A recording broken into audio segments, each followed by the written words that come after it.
محمد یا رب صلی. بسم اللہ الرحمن الرحیم. سورہ نحل کا رکوع نمبر 13 اور 14ویں پارے کا رکوع نمبر 19 انشاءاللہ آج میں شروع کروں گا حسب معمول مختصر لفظی ترجمہ مختصر گرامر کے ساتھ، پھر انشاءاللہ اس کی تشریح ہوگی. اعوذ باللہ من الشیطان الرجیم. بسم اللہ الرحمن الرحیم. ان اللہ یأمر بالعدل والاحسان، بے شک اللہ تعالیٰ حکم دیتا ہے عدل کا. عدل کا مطلب ہر چیز میں اعتدال کا، بیلنس قائم کرنے کا. والاحسان اور اچھا سلوک کرنے کا. وایتاء ذی القربہ، ذی القربہ قرابت داروں کو دینے کا. ایتاء کا مطلب دینا. وینہی عن الفحشاء اور روکتا ہے کھلی برائی سے. فحشا کہتے ہیں جو بالکل انسان کی نیچر جس چیز کو مانتی نہیں ہے، نیچر کہہ دیتی ہے کہ یہ غلط ہے. کچھ چیزیں ایسی ہوتی ہیں نا جو شریعت کے بتانے سے ضروری نہیں ہے کہ پتہ چلیں، بلکہ انسان کی نیچر ہی اس کو کہہ دے. جیسے بے لباس گھومنا یا زنا کرنا، یہ سب چیزیں انسان کے مزاج میں اللہ نے ڈال دی ہیں، ان کو برا سمجھتا ہے. کھلا گناہ کرنا کھلے عام، اس کو بھی فحشا کہتے ہیں. تو ینہی عن الفحشاء والمنکر، منکر ایک عام گناہ کوئی بھی گناہ ہو، اور فحشا کھلے عام گناہ کرنا. اور اللہ روکتا ہے کھلے عام گناہ سے، والمنکر اور مطلق گناہ سے، یعنی کوئی بھی گناہ ہو. والبغی اور ظلم سے. یعظکم وعظ یعظ، اصل میں تھا یوعظ، اللہ تمہیں وعظ کرتا ہے، تمہیں نصیحت کرتا ہے. لعلکم تذکرون، شاید کہ تم نصیحت حاصل کر لو. وَأَوْفُوا بِعَهْدِ اللَّهِ، اوفو اصل میں تھا اوفیو، اکرمو کی طرح، اور اللہ کے عہد کو پورا کرو. اذا عاہدتم، جب تم عہد کرو. ضاربتم کی طرح، عاہد یعاہد معاہدۃ. ولا تنقضوا الایمان، تنقضوا الایمان، نقض ینقض کا معنی توڑنا. نقیض کہتے ہیں نا اپوزٹ کو، کسی چیز کی ضد کو. تو ولا تنقضوا الایمان، اور قسموں کو مت توڑو. یمین قسم کو کہتے ہیں، ایمان اس کی جمع. بعد توکیدہا، اکد یؤکد تأکیداً اور توکیداً ایک ہی مطلب ہے. یہ حمزہ ہی واو ہی حمزہ سے تبدیل ہوتا ہے، تو اس کا معنی مؤکد کرنا. کہتے ہیں نا بڑی تاکید سے یہ بات میں نے آپ کو کہی. اصل میں توکید تھا، تسبیح کی طرح، باب تفعیل. تو قسموں کو مت توڑو بعد توکیدہا، ان قسموں کو مؤکد کرنے کے بعد، مضبوط کرنے کے بعد. وقد جعلتم اللہ علیکم کفیلا، جبکہ تم بنا چکے تھے اللہ کو اس پر کفیل. کفیل کا مطلب ہوتا ہے یہاں کفیل اصل میں تو کہتے ہیں جو کسی کا ذمہ دار ہو جائے، لیکن جو بھی کسی کا ذمہ دار ہوتا ہے نا تو پھر وہ اس سے چمٹا رہتا ہے، اس کی نگرانی بھی کرتا ہے. جیسے کہتے ہیں نا میں اس کی طرف سے کفیل ہوں، یہ پیسے نہیں دے گا تو میں دے دوں گا، تو میں اس کا ذمہ دار ہوں. تو اب جب آپ کفالت لیتے ہیں تو پھر آپ نگرانی بھی کرتے ہیں. تو یہاں مراد ہے یعنی اللہ کو تم نے گویا گواہ بنا لیا، اس کے اوپر نگران بنا لیا ہے. جب انسان قسم کھاتا ہے نا تو اکثر و بیشتر اللہ کا نام لے کے اللہ کو ہم گواہ بنا لیتے ہیں کہ اب اس پر اللہ گواہ ہے. تو قسموں کو مت توڑو، قسموں کو کی تاکید کے بعد. تاکید کا کیا مطلب ہے تفسیر میں انشاءاللہ ڈیٹیل بتاؤں گا میں. قسموں کی تاکید کے بعد قسموں کو مت توڑو جبکہ تم اللہ کو اس پر گواہ بھی بنا چکے ہو، اللہ کو اس پہ ذمہ دار بھی بنا چکے ہو. ان اللہ یعلم ما تفعلون، بے شک اللہ جانتے ہیں تو جو کچھ تم کرتے ہو. ولا تکونوا، اور مت ہو جاؤ، کلتی اس عورت کی طرح، نقضت غزلہا. نقضہ ابھی بتایا میں نے توڑنا، تو جس نے توڑ ڈالا غزلہا اپنے بنے ہوئے کو. غزل کہتے ہیں جو عورتیں جیسے پہلے سویٹر وغیرہ بنتی تھی نا، تانے بانے ملا کے کپڑا تیار کرنا، تو اس کو غزل کہا جاتا ہے. یعنی غزل کو بھی غزل شاید اس لیے کہتے ہیں جو شاعری کی زبان میں، اس میں بھی اشعار جوڑے جاتے ہیں. تو تانا بانا جوڑ کے جو پورے کپڑے تیار کیے جاتے ہیں، سویٹر بنے جاتے ہیں، تو اس بنی ہوئی چیز کو غزل کہا جاتا ہے. اور اس عورت کی طرح مت بن جاؤ، التی نقضت غزلہا، جو اپنی بنی ہوئی چیز کو توڑ ڈالتی ہے، من بعد قوتن، قوت کے بعد، یعنی بڑی مضبوطی سے بنانے کے بعد. یعنی ایک دفعہ قوت کے بعد ایک قوت استعمال ہوئی اور بڑی مضبوط قسم کی اس نے سویٹر بنایا یا کوئی کپڑا بنایا، تو پھر وہ اس کو خود ہی توڑ ڈالتی ہے، انکاسا، ٹکڑے ٹکڑے کر کے. نکث جو تانے بانے ملے ہوئے ہوتے ہیں نا، جب وہ آپ پھاڑ ڈالتے ہیں تو جو ٹکڑے ہیں ان کو نکث، انکاس اس کی جمع. تو اس یعنی بنے ہوئے کو ختم کر دینا. تو آسان ترجمہ کیا ہوگا؟ اس عورت کی طرح نہ ہو جاؤ جو اپنے بنے ہوئے کپڑے کو قوت سے بننے کے بعد توڑ ڈالتی ہے ٹکڑے ٹکڑے کر کے. انکاسا کا معنی ٹکڑے ٹکڑے کر کے، یعنی سویٹر تیار کیا اتنی محنت کے ساتھ، قوت کے ساتھ، اور پھر اس کو پھاڑ کے دوبارہ ساری محنت ضائع کر دی. تو ایسا مت کیا کرو. تتخذون ایمانکم دخلا بینکم، کہ تم بناتے ہو اپنی قسموں کو آپس میں فساد کا ذریعہ. دخل کہتے ہیں کوئی بھی چیز جو باہر سے داخل ہوتی ہے. تو کسی بھی سوسائٹی میں جو فساد داخل ہوتا ہے نا، اس کو بھی دخل کہتے ہیں. آپ نے دیکھا ہوگا نا اردو میں لفظ استعمال ہوتا ہے، بھائی تم کیوں دخل اندازی کر رہے ہو. تو دخل اندازی اچھی چیز میں بھی ہوتی ہے، برے طریقے سے بھی ہوتی ہے، لیکن عام طور پر کوئی نیگیٹو طریقے سے آپ کی سوسائٹی میں گھس رہا ہو یا دخل کر رہا ہو تو اس کو ایسے موقع پہ دخل اندازی کا لفظ کہا جاتا ہے کہ یہ کیوں ہمارے معاملات میں دخیل بن رہا ہے، کیوں دخل اندازی کر رہا ہے. تو اس لیے اس کا جو حاصل ترجمہ ہے فساد سے کیا جاتا ہے کہ تم اپنی قسموں کو نہ ٹھہراؤ دخلم بینکم، آپس میں فساد کا ذریعہ، یعنی دخل باہر سے آنے والی چیز جو اکثر فساد ہی ہوتا ہے. تو اس لیے دخل سے مراد یہاں فساد ہے. تو ہم اس کا اردو میں جو ترجمہ کریں گے فساد سے کریں گے کہ اپنی قسموں کو آپس میں، یعنی بینکم کا مطلب آپس میں دخل کا ذریعہ نہ بناؤ، یعنی اپنی قسموں کو آپس میں فساد کا ذریعہ نہ بناؤ. تفسیر میں اس کی ڈیٹیل آئے گی انشاءاللہ. ان تکون امۃ ہی اربا من امہ، کہ ایک امت ہے اربا. اربا یہ اسم تفضیل ہے. ربا کسے کہتے ہیں؟ اضافے کو، بڑھوتری کو. ربا میں نے کئی بار اس لفظ کو ڈیفائن کیا نا، ربوا اونچی جگہ کو کہتے ہیں. تو اربا یہ ازربو کی طرح ہے. ازربو دوسرے کے مقابلے میں زیادہ مارنے والا. اربیو تھا اصل میں، بلکہ اربوو پھر اربیو بنا. تو اس کا معنی دوسرے کے مقابلے میں زیادہ ترقی کرنے والی یا زیادہ اضافہ کرنے والی. تو زیادہ بڑی ہوئی قوم یا زیادہ طاقتور قوم، یعنی کسی بھی صفت میں جو بڑی ہوئی قوم ہوگی اس کو کہا جائے گا یہ اربا ہے اس سے. یعنی ایک قوم زیادہ طاقتور ہے تو ہم کیا کہیں گے؟ یہ والی قوم اربا ہے، کیونکہ کمپیریٹیو ڈگری ہے نا. اربا ہے من ہذا، اس سے، چاہے وہ مالی لحاظ سے ہو یا جسمانی لحاظ سے ہو. تو آپ سمجھیں اس آیت کو. ان تکون امتن، کہ ہے ایک امت، ہی اربا وہ زیادہ طاقتور ہے، من امتن ایک دوسری امت سے.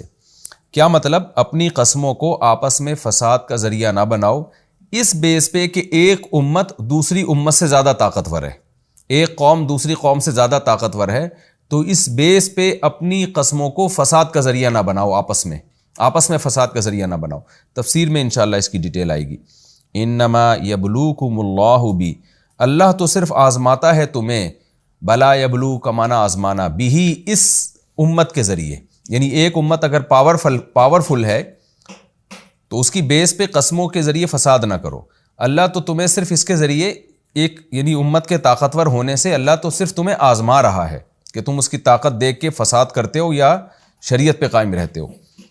تفسیر میں ڈیٹیل آئے گی انشاءاللہ. وَلَيُبَيِّنَنَّ لَكُمْ، اور ضرور بھی ضرور اللہ بیان کر دے گا تمہارے لیے یوم القیامہ، قیامت کے دن، ما کنتم فیہ تختلفون، اس چیز میں جس میں تم اختلاف کر رہے تھے.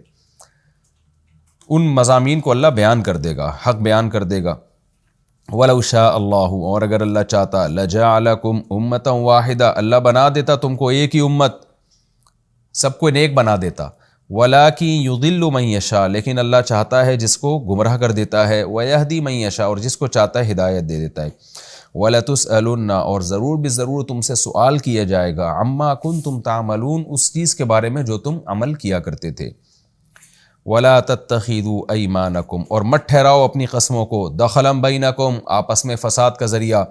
فَتَزِلَّ قَدَمٌ، کہ پھر پھسل جائیں گے قدم. زَلَّ يَزِلُّ، اس کا معنی پھسلنا. میں نے کئی بار بتایا نا، ذال سے جب ہو ذَلَّ يَذِلُّ، اس کا معنی ذلیل ہونا، رسوا ہونا یا مسخر ہونا. اور ایک ہے ذَلَّ يَذِلُّ ذا سے، اس کا معنی ہے پھسلنا. ایک ہے ضا سے ظل یظل، اس کا معنی سائے میں آنا یا مسلسل سارا دن کسی کام میں مشغول رہنا. اور ایک ہے ضاد سے ضل یضل، اس کا معنی گمراہ ہونا. تو فتزل قدم، تو پھر قدم زائل ہو جائیں گے، پھسل جائیں گے. بعد ثبوتہا، جمنے کے بعد، ان قدموں کے جمنے کے بعد. ثبوت کا معنی جمنا، یعنی تم قسموں کو فساد کا ذریعہ نہ بناؤ اس کا نتیجہ کیا نکلے گا کہ قدم قائم ہونے کے بعد بھی اکھڑ جائیں گے۔ وَتَذُوقُ السُّوءَ اور پھر تم چکھو گے، ذائقہ سے نکلا ہے، ذاق یذوق چکھنا، اور تم پھر چکھو گے سوء برا، یعنی برائی کو چکھو گے، کیا مطلب؟ عذاب کو چکھو گے، بما صددتم عن سبیل اللہ، اس لیے کہ تم نے روکا تھا اللہ کے راستے سے۔ صد یصد کا معنی روکنا، صددتم ضربتم کی طرح۔ تفسیر میں انشاءاللہ بہت کلیئر ہو جائیں گی آیتیں۔ وَلَكُمْ عَذَابٌ عَظِيمٌ اور پھر تمہارے لیے بڑا عذاب ہوگا۔ وَلَا تَشْتَرُوا بِعَهْدِ اللَّهِ ثَمَنًا قَلِيلًا اور اللہ کے عہد کے بدلے میں مت خریدو ثمنًا قلیلا، تھوڑا سا سامان، چند ٹکے۔ اللہ کا عہد توڑ کے جو تھوڑا سا تم فائدہ اٹھاتے ہو دنیا کا، تو یہ چند ٹکے ہیں، تو اللہ کے عہد کے بدلے میں یہ چند ٹکے مت خریدو۔ انما عند اللہ هو خیر لکم، بے شک جو اللہ کے پاس ہے وہ تمہارے لیے بہتر ہے۔ ان کنتم تعلمون، اگر تم جانو۔ ما عندکم ینفد جو کچھ تمہارے پاس ہے، ینفد وہ فنا ہو جائے گا، نفید ینفد کا معنی فنا ہونا۔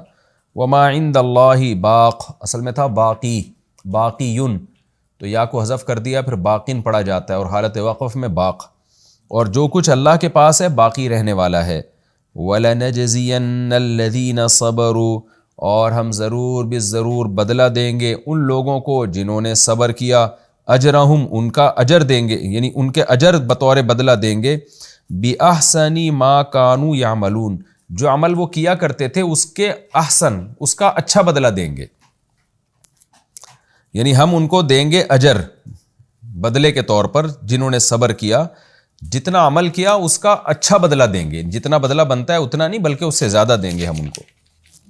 من عمل صالحا جو بھی نیک عمل کرے گا، من ذکر چاہے مرد ہو، او انسا یا عورت ہو، وہو مؤمن بشرطے کہ وہ مومن ہو، فلنحیینہ تو ہم اس کو ضرور بالضرور زندگی دیں گے، حیات سے نکلا ہے، احیا یحیی احیاء زندگی دینا، نحیی ہم زندگی دیں گے، نحیینہ نون تاکید کے لیے، ہم اس کو ضرور بالضرور زندگی دیں گے، حیاتاً طیبتاً ایسی زندگی جو پاکیزہ ہوگی۔ میں نے بار بار بتایا طیب اس پاکیزگی کو کہتے ہیں جو اٹریکٹیو ہو، جس کی طرف طبیعت مائل ہو،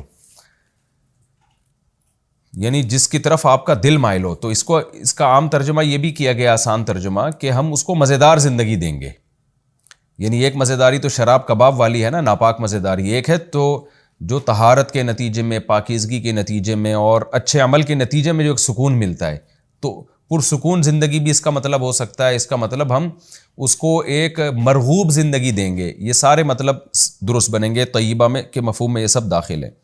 وَلَنَجْزِيَنَّهُمْ اور ہم ضرور بالضرور ان کو بدلہ دیں گے، اجرہم ان کا اجر دیں گے، یعنی ان کو بدلے میں، بِأَحْسَنِ مَا كَانُوا يَعْمَلُونَ جو عمل یہ کیا کرتے تھے اس کا اچھا بدلہ دیں گے۔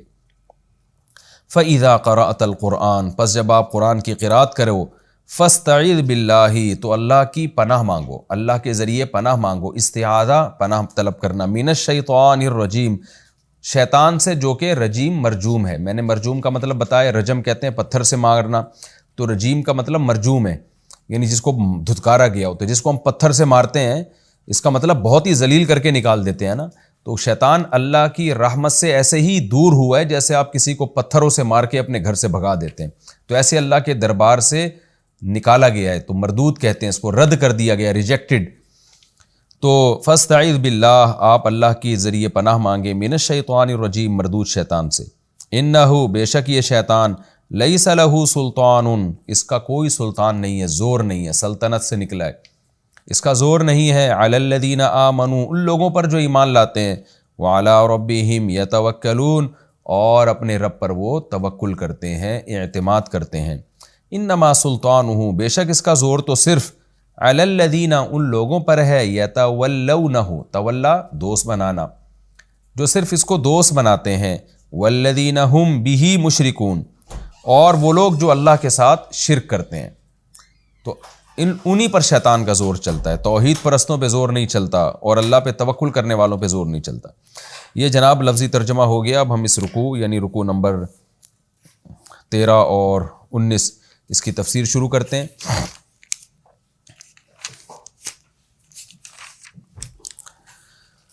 آپ کو معلوم ہے اس سے پہلے رکوع میں اللہ تعالیٰ نے بتایا کہ رسول اللہ صلی اللہ علیہ وسلم بھی قیامت کے دن گواہ بن کے آئیں گے، اور تمام پیغمبر اپنی امتوں کے خلاف گواہ بنیں گے، اور اس سے پہلے اللہ تعالیٰ نے اپنی نعمتوں کو بیان کیا، اور اس بات کا تذکرہ ہوا کہ جو لوگ شرک کرتے ہیں، اللہ کی نافرمانی کرتے ہیں، قیامت کے دن کیسے اللہ کے سامنے تسلیم ہو جائیں گے۔ تو اب اللہ تعالیٰ اور پھر اس سے پچھلی والی آیت میں اللہ نے یہ بھی بتایا کہ رسول اللہ صلی اللہ علیہ وسلم جو قیامت کے دن گواہ بنیں گے تو آپ گواہی کے اہل ہیں۔ وجہ اس کی یہ ہے کہ آپ صلی اللہ علیہ وسلم نے جو تعلیم دی ہے وہ قرآن کی تعلیم دی، اور قرآن میں ہم نے ہر چیز کو، جو بھی انسان کی ہدایت کے لیے ضروری چیزیں ہیں، ان کو کھول کھول کے بیان کر دیا۔ کیونکہ پچھلے رکوع کی آخری آیت کیا تھی؟ وَنَزَّلْنَا عَلَيْكَ الْكِتَابَ تِبْيَانًا لِكُلِّ شَيْءٍ، ہر چیز کو، یعنی جو ضروری چیزیں ہیں ان میں سے ہر چیز کو کھول کھول کے اللہ نے ایکسپلین کیا ہے، بیان کر دیا ہے۔ تو انہی بیانات میں سے اب ایک بیان شروع ہو رہا ہے کہ اللہ انسانوں سے کیا چاہتا ہے، محمد صلی اللہ علیہ وسلم کی تعلیمات جو قرآن کے ذریعے ہیں وہ کیا ہیں۔ تو یہ بڑی جامع آیت ہے، اسلام کا گویا ایک قسم کا خلاصہ ہے اس میں۔ وہ آیت کیا ہے؟ ان اللہ یأمر بالعدل، قرآن کی تعلیمات سے ایک اہم تعلیم کیا ہے کہ اللہ تمہیں عدل کا حکم دیتا ہے۔ عدل کہتے ہیں بیلنس کو۔ دیکھیں ہم جو اردو میں عدل کا ترجمہ کرتے ہیں نا، انصاف، تو یہ پورا عدل کا ترجمہ نہیں ہے، کیونکہ عربی میں عدل یہ ظلم کی ضد ہے۔ ظلم، تو ظلم کہتے ہیں وضع الشیء فی غیر محلہ، کسی چیز کو وہ حیثیت نہ دینا جس کا وہ مستحق ہے۔ تو کسی بھی چیز کو جب آپ وہ ویلیو نہیں دیتے جو اس کا رائٹ ہے تو یہ عمل ظلم کہلاتا ہے۔ جیسے شرک، یہ بہت بڑا ظلم ہے، اللہ کے ساتھ بھی اپنے ساتھ بھی۔ اپنے ساتھ کیا ظلم ہے کہ آپ پر بھی حق ہے کہ آپ ایسا کام نہ کریں کہ آپ جہنم میں جانے کا ذریعہ بن جائیں، اپنے آپ کو جہنم کی آگ کا مستحق بنا دیں۔ تو اگر آپ شرک کرتے ہیں تو اپنی جان کے ساتھ بھی ظلم کرتے ہیں، اور اللہ کے ساتھ تو ظلم کر ہی رہے ہیں۔ اب دیکھیں حقیقت میں تو اللہ کے ساتھ کوئی ظلم نہیں کر سکتا نا، اللہ تھوڑی مظلوم بن سکتا ہے، اللہ تو طاقتور ہے۔ لیکن جب آپ ظلم کا عربی میں جو مطلب بنتا ہے وہ سمجھیں گے تو پھر یہ ظلم اللہ کے ساتھ بھی ہو سکتے۔ کیا مطلب؟ اللہ جس چیز کا اہل ہے اور جس چیز کا حقدار ہے وہ حق اللہ کو نہ دینا۔ تو اللہ حقدار اس بات کا ہے کہ جب وہ کائنات کا خالق ہے اور سارے اختیارات اسی کے پاس ہیں، تو عبادت میں اس کے ساتھ کسی کو شریک کریں گے تو یہ اللہ کے ساتھ ناانصافی ہوگی۔ تو ظلم کا مطلب خوب اچھی طرح سمجھ لیں، کیونکہ عدل یہ ظلم کی ضد ہے، تو ہر چیز کو اس کا حق دینا۔ تو یہ ظلم ہے، کیونکہ کسی بھی چیز کو ہم جب سمجھتے ہیں نا تو اس کے اپوزٹ سے سمجھنا آسان ہوتا ہے۔ عربی کا ایک مقولہ ہے تعرف الاشیاء باضدادها، کسی بھی چیز کو سمجھنا ہو تو اس کے اپوزٹ سے سمجھیں۔ عدل سمجھنا ہے تو ظلم سے سمجھیں آپ، اندھیرے کو سمجھنا ہے تو روشنی سے سمجھیں، کالا رنگ سمجھنا ہے تو وائٹ کلر سے سمجھیں آپ کے وائٹ کا اپوزٹ بلیک ہوتا ہے۔ تو غریب کو سمجھنا ہے تو امیر سے سمجھیں، اور امیر کو سمجھنا ہے تو غریب سے سمجھیں۔ یہ ایک دنیا کا ایک اصول ہے جسے کہ نظریہ اضافت کہتے ہیں نا، ہر چیز کسی چیز کی نسبت ہمیں سمجھ میں آتی ہے۔ تو پستی کو سمجھنا ہے تو بلندی سے سمجھ میں آئے گی، کنجوسی کو سمجھنا ہے تو سخاوت سے سمجھ میں آئے گی۔ تو عدل سمجھنا ہے تو ظلم، تو ظلم کہتے ہیں کسی بھی چیز کو وہ رائٹ نہ دینا جس کا وہ مستحق ہے۔ تو اللہ حکم دیتے ہیں عدل کا۔ کیا مطلب؟ اللہ کہتے ہیں ہر چیز میں بیلنس پیدا کرو، جس کا جو حق ہے وہ اس کو دو، جس کا جو حق ہے وہ اس کو دو۔ تو ہر چیز میں بیلنس کیا ہے؟ یہی اسلام ہے۔ اسی کو اللہ نے سورہ سیقول السفہاء جو دوسرا پارہ ہے اس میں فرمایا وَكَذَلِكَ جَعَلْنَاكُمْ أُمَّةً وَسَطًا، ہم نے تم کو معتدل امت بنایا، بیلنس امت، کہ ہر چیز میں اعتدال ہے۔ تو اسلام کے آپ تمام احکام کو اگر دیکھیں گے نا تو ہر چیز میں آپ کو بیلنس نظر آئے گا۔ اس پر میں چونکہ تفصیلی کئی دفعہ بیان کر چکا ہوں، اور یہ ہمارے تفسیر کے لیکچر میں زیادہ ڈیٹیل میں بھی نہیں جاتا، میرے بیانات میں اس پہ بہت دفعہ میں نے اسلام کے حکام پر بیان کیا ہے کہ وراثت کے حکام میں، نکاح طلاق کے حکام میں، عبادت کے حکام میں، اور زکوٰۃ کے حکام میں، مالی عبادتیں ہوں، جسمانی عبادتیں ہوں، ہر چیز میں آپ کو بیلنس نظر آئے گا۔ اور اسلام کے علاوہ جتنی تحریکیں، جتنے مذاہب ہیں، آپ کو اس میں بے اعتدالی نظر آئے گی۔ کہیں ایسے اتنے حقوق نظر آئیں گے، جیسے عورت ہی کے حقوق دیکھ لیں، بعض سوسائٹیوں نے عورت کو حقوق دینے پر آئے تو مرد اور عورت کا فرق ہی ختم کر دیا، اور بعض جب چھیننے پر آئے تو عورت کو ایک پاؤں کی جوتی بنا دیا انہوں نے۔ اسلام نے اس میں بیلنس کیا۔ تو مالی معاملات میں آپ دیکھ لیں، بعض قوموں کے ہاں بس چوری اور جوا حرام ہے، باقی سود ان کی سوسائٹی میں ہے جس کی وجہ سے بیڑا غرق ہو گیا۔ اور بعض لوگوں نے کیا کیا کہ عبادت میں اتنا غلو کیا کہ رہبانیت کی طرف چلے گئے، تجارت ہی چھڑوا دی لوگوں سے۔ تو ہر چیز میں بیلنس، تو اسی کا اللہ نے حکم دیا۔ اچھا، لوگوں کے ساتھ انصاف کرنا یہ بھی اس آیت میں داخل ہے، کیونکہ اس میں بھی آپ بیلنس کہ بھائی جو حقدار ہے اس کو اس کا حق ملے۔ اگر کوئی قاضی جج فیصلہ کرتا ہے جس میں مظلوم کی مدد نہیں کی جاتی تو یہ بھی بے عدلی ہے، یہ بھی ظلم ہے، کیونکہ ناانصافی بھی بے اعتدالی کی ایک قسم ہے۔ تو اس آیت میں صرف ناانصافی داخل نہیں ہے، بلکہ کہیں بھی آپ اعتدال کی راہ سے ہٹتے ہیں تو وہ تمام کی تمام آیتیں، وہ تمام کی تمام صورتیں اس آیت میں داخل ہیں۔ اور یہ آیت اتنی جامع ہے کہ حضرت عمر رضی اللہ تعالیٰ عنہ نے جمعے کا خطبے میں اس کو شامل کرنے کا حکم دیا۔ اس کے بعد سے آپ دیکھتے ہیں اکثر خطیب حضرات جمعے میں یہ آیت پڑھتے ہیں، کیونکہ بڑی جامع آیت ہے۔ تو اللہ تعالیٰ فرماتے ہیں ان اللہ یأمر بالعدل، اللہ عدل کا حکم دیتے ہیں، یعنی ہر ایک کے حقوق کے معاملے میں اعتدال، سب کو اس کا حق ادا کرو۔ والاحسان، اور پھر عدل کے بعد احسان، یہ عدل سے اوپر کا درجہ ہے، یعنی ایکسیلنسی پیدا کرو اس میں، اچھا سلوک بھی احسان کی ایک قسم ہے۔ یعنی صرف اتنا مت کرو کہ تم ظلم سے بچ گئے، بلکہ اور ایک اسٹیپ اور آگے جانے کی کوشش کرو، اور زیادہ اچھا سلوک کرو لوگوں کے ساتھ۔ اللہ کے ساتھ احسان یہ ہے کہ جتنی عبادت کا اس نے حکم دیا اس سے زیادہ کی جائے، اور وہ عبادت بھی خشوع و خضوع سے کی جائے۔ اور مخلوق کے ساتھ احسان یہ ہے کہ جو مخلوق کے جو واجب حقوق ہیں وہ بھی ادا کیے جائیں بھرپور طریقے سے، اور ان پر مزید آپ اس کے ساتھ اچھا سلوک بھی کریں، جیسے زکوٰۃ کے علاوہ بھی آپ صدقات و خیرات دیں ان کو۔ تو یہ پوری ڈیٹیل آپ کو فقہ کی کتابوں میں ملے گی۔ آگے اللہ فرماتے ہیں وَإِيتَاءِ ذِي الْقُرْبَى، اور قرابت داروں کو دو۔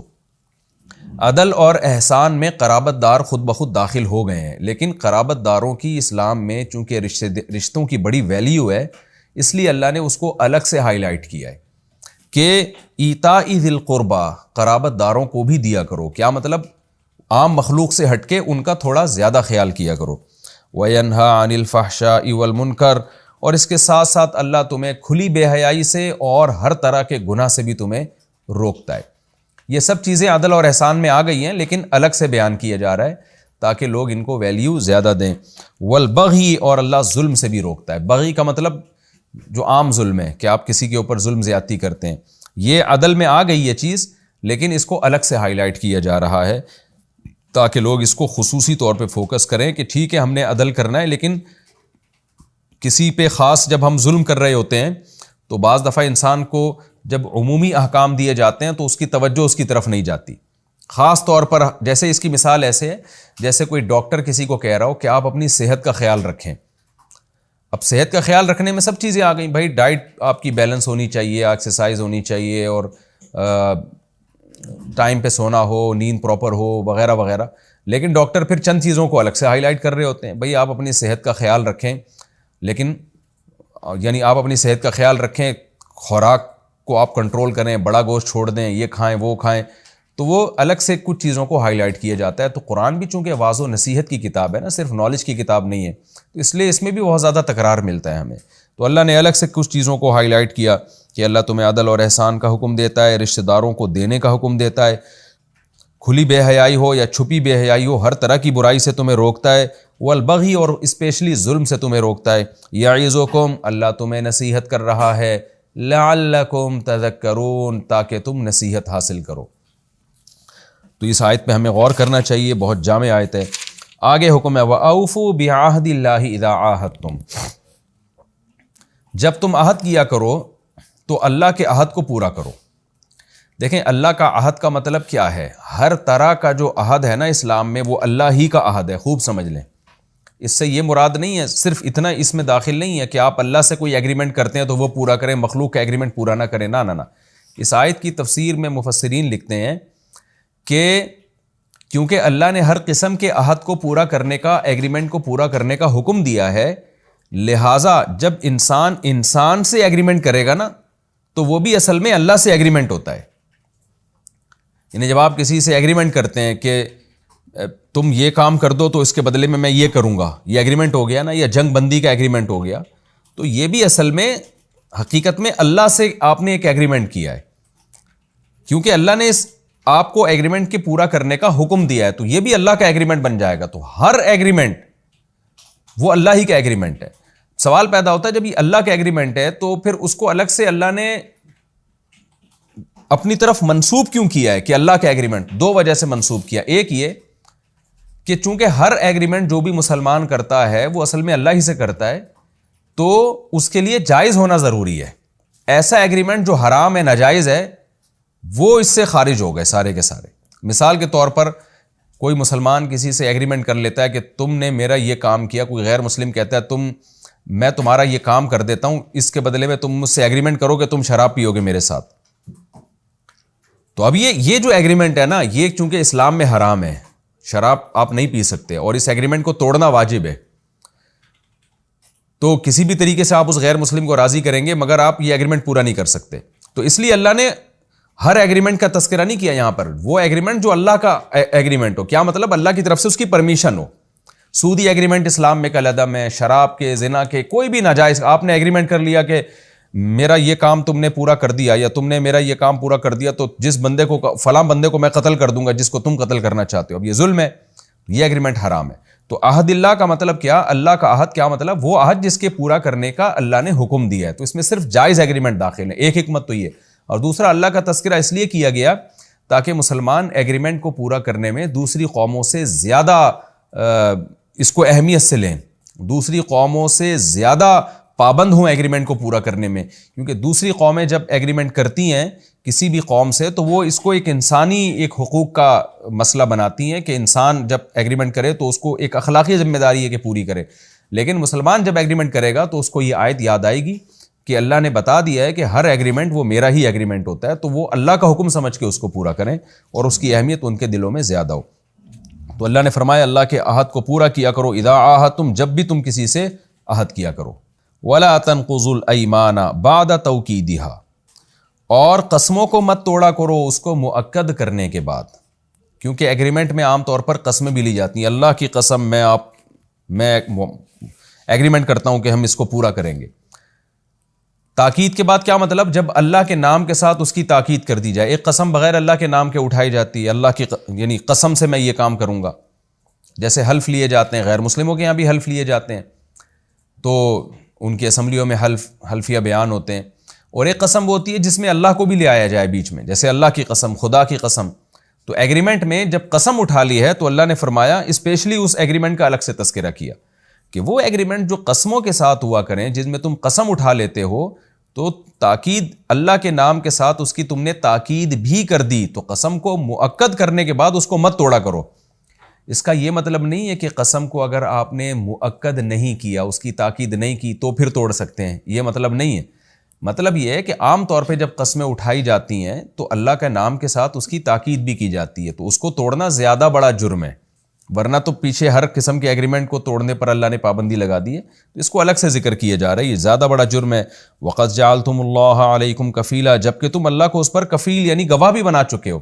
جب آپ اللہ کا نام لے کے قسم اٹھاتے ہیں تو مطلب یہی ہوتا ہے کہ اس پر اب اللہ گواہ ہے، اب اللہ ہمارے درمیان میں آ گیا ہے.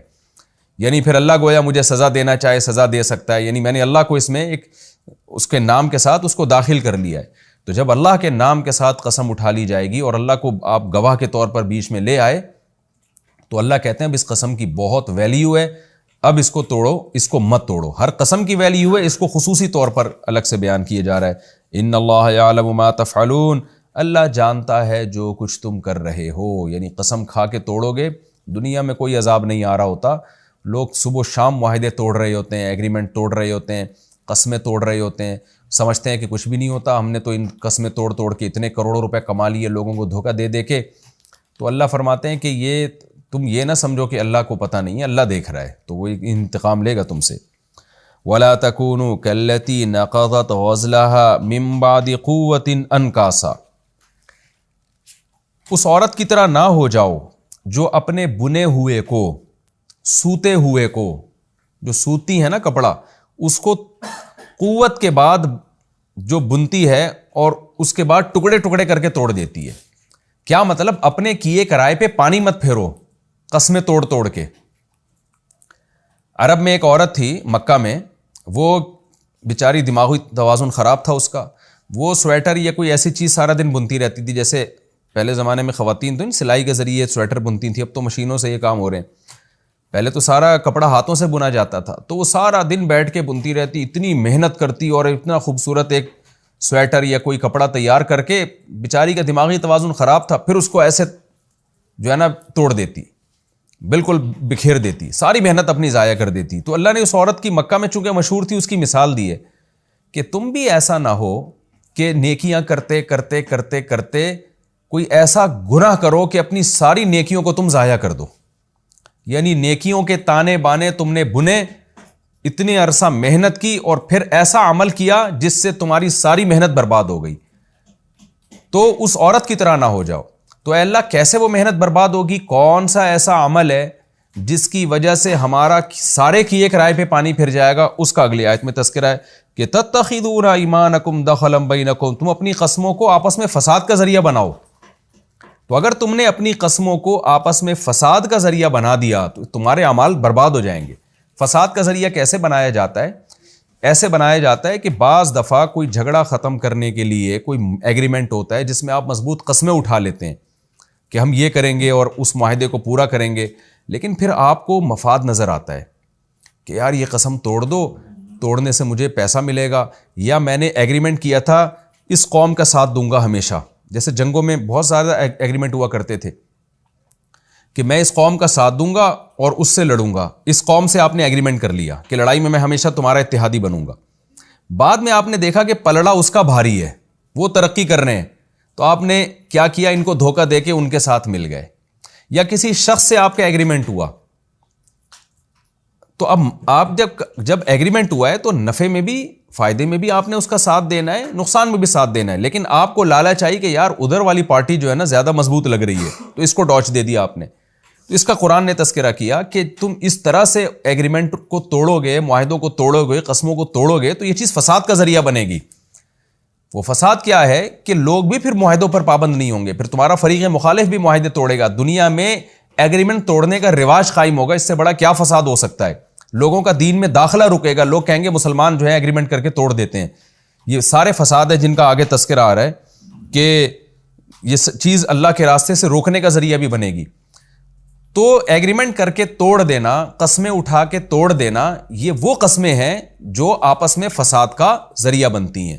تو مطلب یہ ہوا کہ قسمیں کھانے کے بعد, جو یہاں قسموں سے خاص طور پہ جو ایگریمنٹ ہوا کرتے تھے نا, کیونکہ اس آیت کا شان نزول یہی ہے کہ بعض لوگ کیا کرتے تھے, کسی سے ایگریمنٹ کیا, معاہدہ کیا, جیسے کہ بھائی میں تیرا ساتھ دوں گا, یا کسی لڑائی میں جو ہے نا معاہدہ کر لیا. صحابہ کے بھی معاہدے ہوئے تھے, غیر مسلم قبیلوں کے ساتھ بھی معاہدے ہوتے تھے کہ اس قبیلہ جو غیر مسلم ہے اس پر اگر کسی نے حملہ کیا, جیسے یہودیوں کے ساتھ بہت ایگریمنٹ ہوئے ہیں کہ اگر ہم پر کسی نے حملہ کیا تو تم ہمارا ساتھ دو گے, تم پر ہم حملہ کیا تو ہم تمہارا ساتھ دیں گے. اس طرح یہودیوں کے ساتھ بھی ایگریمنٹ ہوئے.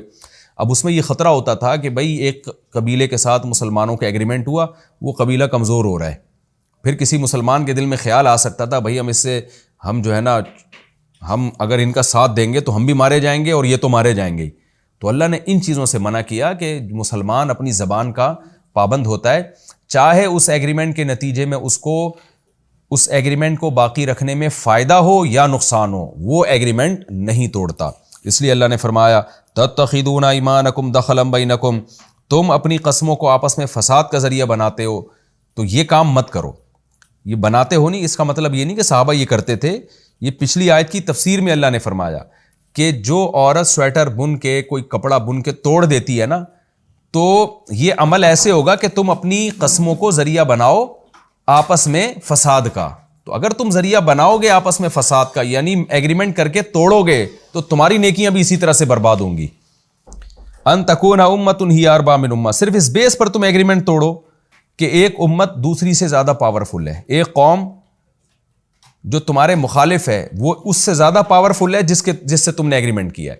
آج صبح شام ہمیں یہ نظر آتا ہے کہ آپ اسٹیٹ ایجنٹ کو دیکھیں نا, ایگریمنٹ ہو گیا کسٹمر سے اور پلاٹ کا ایڈوانس بھی لے لیا اور بیعانہ بھی لے لیا, سب کچھ ہو گیا, اس کے بعد اس کو دوسری پارٹی زیادہ پاورفل نظر آئی تو ادھر سے ایگریمنٹ توڑ دیتا ہے. تو یہ آیت بہت جامع ہے, اس میں جنگی بین الاقوامی معاہدے بھی ہیں, ملکوں کے آپس کے معاہدے بھی ہیں, گھریلو نجی زندگی میں بھی یہ سب کچھ ہوتا ہے. جو خرید و فروخت کے معاہدے بھی ہیں. آپ نے ایک کسٹمر سے ایگریمنٹ کر لیا کہ یہ چیز میں تمہیں اتنے کی دوں گا, اس کے بعد دوسرا بندہ آیا جو زیادہ لگا رہا ہے تو اس کو ٹوپی کرا دی فوراً. تو ان تکون امۃ ہی اربا من امہ, اس آیت میں سب کچھ داخل ہو گیا. یعنی کیا مطلب, کسی کی ترقی دیکھ کر یا کہیں مالی منفعت زیادہ نظر آ رہی ہے, وہ دیکھ کر پرانے ایگریمنٹ میں معاہدے کی خلاف ورزی کرنا, یہ عمل آپ کی نیکیاں برباد کرنے کا ذریعہ ہے. اللہ فرماتے ہیں یہ کام مت کرو. یہ اس آیت کا خلاصہ اور حاصل ہے. انما یبلوکم اللہ بہ, اے اللہ پھر ایسا ہوتا کیوں ہے کہ ہم جب کسی سے ایگریمنٹ کرتے ہیں تو اس ایگریمنٹ کے نتیجے میں اچانک جو دوسری پارٹی جو ہمارے خلاف ہے وہ بعض دفعہ زیادہ پاورفل ہو جاتی ہے. وہ بعض دفعہ ہمیں نظر آتا ہے کہ اس ایگریمنٹ کو باقی رکھنے میں, یعنی اس ایگریمنٹ کو نہ توڑنے میں ہمارا نقصان ہے. تو پھر ایسا ہوتا کیوں ہے اللہ, تو ہمیں یعنی ایسی آزمائش میں ڈالتا کیوں ہے؟ تو اس کا اللہ نے جواب دیا کہ اللہ اس طرح ان چیزوں کے ذریعے تمہیں آزماتا ہے. عین ممکن ہے تمہارا کسی پارٹی سے ایگریمنٹ ہو اور دوسری پارٹی آ جائے جس سے تمہیں زیادہ فائدہ نظر آ رہا ہو, تو تمہارے دل میں وسوسے آتے ہیں کہ اس ایگریمنٹ کو توڑنا چاہیے مجھے. تو یہ اللہ تمہیں اس کے ذریعے آزما رہا ہے کہ کسی کو اللہ طاقتور بناتا ہے, کسی کو کمزور, کسی کو ترقی یافتہ, کسی کو تنزل میں. تو یہ اللہ آزماتا ہے کہ کون معاہدوں کی پابندی کرتا ہے اور کون معاہدے توڑتا ہے. اس لیے کہ معاہدے قائم رکھنے میں اگر تمہارا فائدہ ہو نا تو پھر تو ہر شخص معاہدے کی پابندی کرے. سارا مسئلہ ہی وہی ہے, پابندی وہاں مشکل ہوتی ہے, زبان پر قائم رہنا وہاں مشکل ہوتا ہے جہاں زبان پر قائم رہنا آپ کے خلاف جا رہا ہوتا ہے.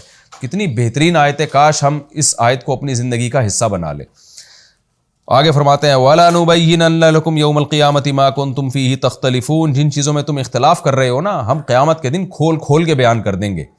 تو اللہ تعالیٰ قیامت میں ان اختلافات کو بیان کر دے گا, جن چیزوں میں ہم اختلاف کر رہے ہیں. اختلاف کا مطلب عملی طور پر اختلاف, کچھ معاہدوں کی پابندی کر رہے ہیں, کچھ معاہدوں کو توڑ رہے ہیں. وقت ہمارا کمپلیٹ ہو گیا ہے اور ابھی ہماری آیت باقی ہے, ہمارا یہ رکوع باقی ہے, تو انشاءاللہ ہم اگلے ایپیسوڈ میں اس کو پورا کریں گے. تو بہت اہم آیات ہیں. انشاءاللہ اگلے ایپیسوڈ میں انشاءاللہ میں سورہ نحل کا رکوع نمبر 13 اور 19, 14ویں پارے کا رکوع نمبر 19, اس کو میں انشاءاللہ اس آیت سے شروع کروں گا, اس رکوع کو. وَلَوْ شَاءَ اللَّهُ لَجَعَلَكُمْ أُمَّةً وَاحِدَةً, یہاں سے انشاءاللہ اس رکوع کو میں شروع کروں گا. اللہ تعالیٰ ہمیں سمجھنے کی اور عمل کی توفیق عطا فرمائے. اس کی تفسیر یہاں سے شروع ہوگی. وَمَا عَلَيْنَا إِلَّا الْبَلَاغُ.